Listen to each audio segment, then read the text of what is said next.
Hello दोस्तों, तो आज हम शुरू करते हैं अपना नया lecture work, energy and power पे। तो सबसे पहले हम ये देखेंगे कि वर्क क्या होता है। अपनी डेली लाइफ में देखें तो वर्क बहुत ज़्यादा यूज़ होता है। हमने कोई काम किया तो सम सॉर्ट ऑफ एक्सट्रैक्शन किए, फिजिकल और मेंटल, तो हमने कह दिया कि ये वर्क है।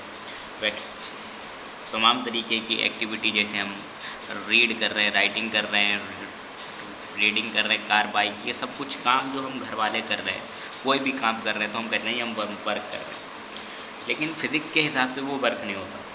फिज़िक्स के हिसाब से वर्क वही होगा कि अगर हम किसी बॉडी पर फोर्स लगाएं और वो बॉडी उस फोर्स लगाने की वजह से डिस्प्लेस्ड हो जाए, किसी दूरी पर पहुंच जाए। डिस्टेंस और डिस्प्लेसमेंट नहीं। मान लिया हमारे पास एक बॉडी थी, इसका मास m था, इस पर हमने एक फोर्स अप्लाई करा। अभी ये पोजीशन A पे थी और ये डिस्प्लेस्ड होके पोजीशन B पे पहुंच गई।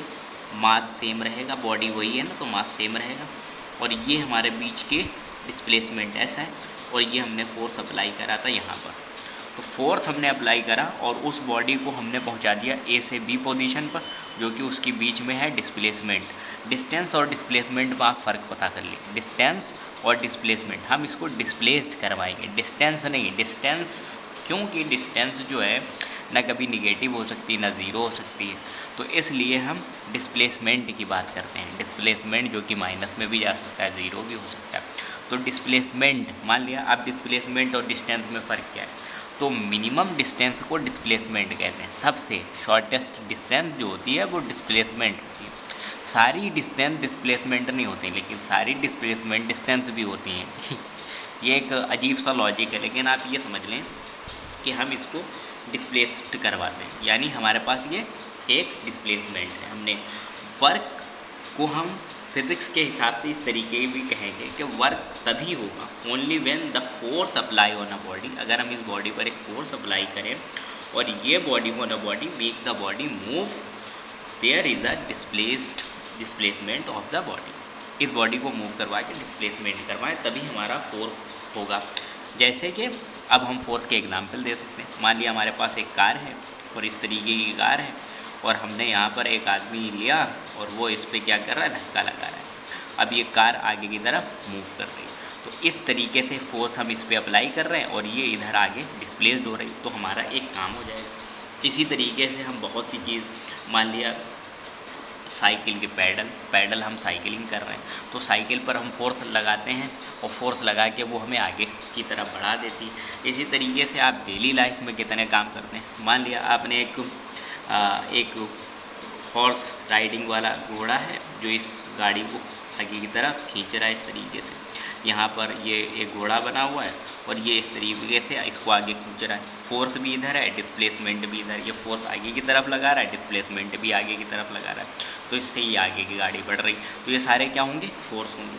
अब भाई फोर्स को अप्लाई करा, अब फोर्स कहाँ नहीं होंगे, फोर्स वहाँ नहीं होंगे जहाँ हम अपना एनर्जी वेस्ट कर दें लेकिन उस पर कोई काम ना हो, यानी डिस्प्लेसमेंट ना हो। मान लिया एक वॉल है आपके पास और इस वॉल पे आपने धक्का लगाया, पुश करना इसको शुरू कर दिया, इतना पुश किया लेकिन वॉल आपसे हिलेगी नहीं। आपके घर की वॉल्स जो होती हैं, दीवार जो होती हैं, वो आपके धक्का लगाने से हिल नहीं रही, ना डिस्प्लेसमेंट हो रहा। आप फोर्स लगा के प्रेशर ही उन पर एक्सर्ट कर रहे हैं, बाकी कुछ नहीं हो रहा। क्योंकि इसमें डिस्प्लेसमेंट नहीं हो रहा तो हम कहेंगे नो वर्क। क्योंकि नो मोशन तो नो वर्क। मोशन होगा तभी वर्क होगा। अब वर्क जब मोशन ही नहीं हो रहा है किसी बॉडी पर, हम कितना भी धक्का लगाएं वॉल पर, अपनी दीवार में कोई मोशन ही नहीं हो रहा, तो हम कहेंगे कि हाँ वर्क नहीं हो रहा। अब वर्क तभी होगा जब हम फोर्स लगा किसी बॉडी को डिस्प्लेस करवाएं। इसी तरीके से हम दूसरा देखते हैं कि भाई मेज़रमेंट कैसे करते हैं। मेज़रमेंट इसी तरीके से करते हैं। मान लिया हमने एक फोर्स अप्लाई करा, ए बॉडी पर फोर्स अप्लाई करा और वो उसको आगे तक ले गया एस डिस्प्लेसमेंट पर, तो ये हमारा बन गया वर्क। तो W का फार्मूला क्या है, यानी वर्क का फार्मूला होता है F इंटू एस। F माने force, S for displacement. Force लगा के हमने किसी बॉडी को डिस्प्लेस्ड करवा दिया, तो ये हमारा बन गया वर्क। तो ये प्रोडक्ट होता है। Work is the product of force into displacement का प्रोडक्ट होता है, सिर्फ वर्क प्रोडक्ट होता है। लेकिन वर्क एक स्केलर क्वांटिटी। अब स्केलर क्वांटिटी और वेक्टर क्वांटिटी जब आप आगे जाएंगे तो पढ़ेंगे वेक्टर और स्केलर क्वांटिटीज़ क्या होती है। दूसरा एक्सप्रेशन ऑफ वर्क जो है वो W is equal to F S cos theta होता है डॉट प्रोडक्ट्स के साथ। अब ये वेक्टर क्वांटिटीज़ और स्केलर क्वांटिटीज़ में आपको ज़्यादा समझ में आएगा। एफ एस कॉस थीटा इसका जर्नल फार्मूला होता है। आप हर जगह ये वाला फार्मूला तब आप अप्लाई करेंगे जब हम किसी एंगल पे काम कर रहे होते हैं। मान लिया हमने फोर्स लगाया और वो फोर्स हमारी उस बॉडी जिस बॉडी पर हमने लगाया वो किसी एंगल के थ्रू, किसी एंगल के अकॉर्डिंग आगे मूव हुई, ऊपर गई, स्लोप में गई, माइनस एक्सिस पे गई, तो उस तरीके के वर्क डन निकालने के फार्मूले में हम F dot S cos theta का यूज़ करेंगे। कैसे करेंगे? इसके लिए मान लिया हमने एक बॉडी हमारे पास ए थी और ए बॉडी पर हमने एक फोर्स अप्लाई करा इस तरीके से।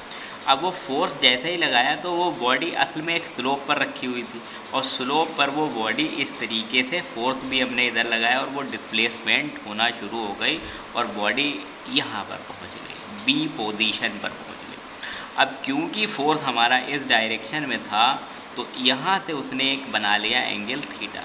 अब एंगल थीटा बना लिया तो फोर्स हमारा इस डायरेक्शन में है और बेस हमारा ये है, यानी फोर्स की एक्सिस ये वाली और डिस्प्लेसमेंट की एक्सिस ये वाली।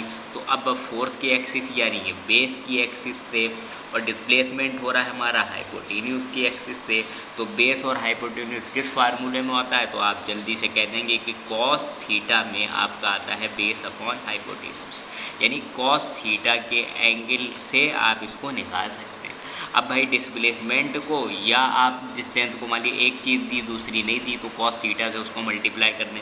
तो W का जर्नल फार्मूला क्या बन गया? F dot S cos theta. तीनों को आपस में मल्टीप्लाई करके हम अपना वर्क डन निकाल लेते हैं। सिंपल सा फार्मूला होता है। दो तरीके के अब ये फार्मूला तो आपको समझ में आ गया होगा, लेकिन by finding the component of force along the displacement, मान लिया एक फोर्स ऐसा था कि वो अकॉर्डिंग टू डिस्प्लेसमेंट गया। तो इस तरीके से जब भी आप एंगल पर कोई फोर्स अप्लाई करें किसी बॉडी पर, वो किसी एंगल पर मूव करना शुरू कर दे तो वहाँ पर हमारे पास क्या होता है? थीटा होता है और cos theta B upon H होता है। इसलिए हमारा फार्मूला बन जाता है F dot S cos theta. कभी कभी ये फार्मूला बनता है, मान लिया डिस्प्लेसमेंट तो आपकी ठीक थी लेकिन फोर्स जो है अकॉर्डिंग टू कॉस थीटा लगा, तो ये भी एक फार्मूला। ये दोनों फार्मूले बिल्कुल सेम है, इसमें कोई चेंज नहीं होता, लेकिन फार्मूला आपको ज़्यादातर आने चाहिए। तो work is equal to component of force in the direction of displacement into displacement. यही एक फार्मूला होता है कि वर्क आप। अब वर्क डन डिपेंड किस पे करता है? तीसरी चीज़ ये पूछी जाती है, वर्क डन जो है, ये वर्क जो है वो किस पे डिपेंड करता है? तो जाहिर सी बात है वर्क डिपेंड करेगा एफ इंटू डी पे, F into D and angle theta angle पर। कैसे डिपेंड करेगा? मान लिया कि आपने किसी बॉडी